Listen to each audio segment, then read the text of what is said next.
نستغفره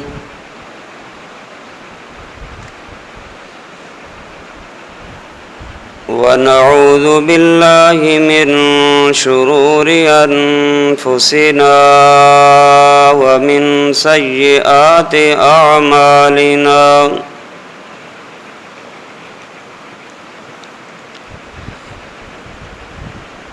من يهده الله فلا مضل له ومن يضلله فلا هادي له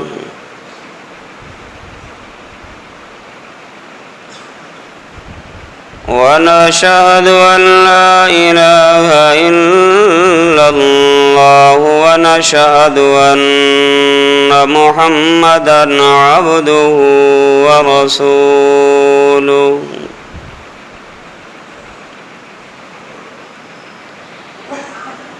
اللهم صل على محمد وعلى آل محمد كما صليت على إبراهيم وعلى آل إبراهيم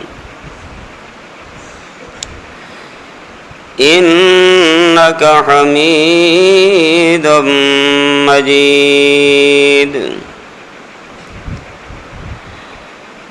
اللهم بارك على محمد وعلى آل محمد كما باركت على إبراهيم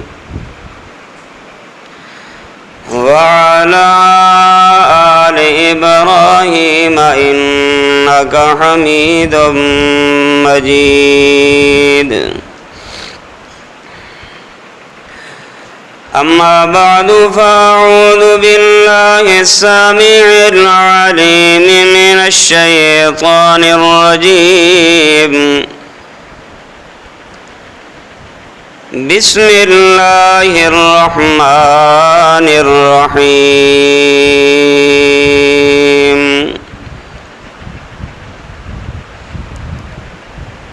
ومن أعرض عن ذكري فإن له معيشة ضنكا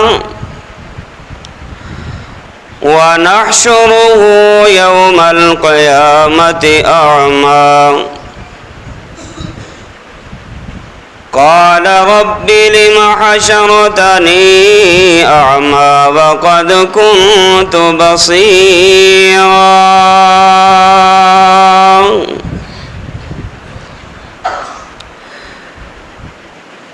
قال كذلك أتتك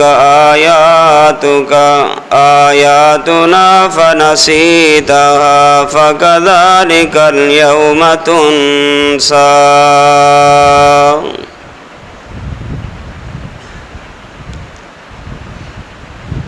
وقال النبي صلى الله عليه وسلم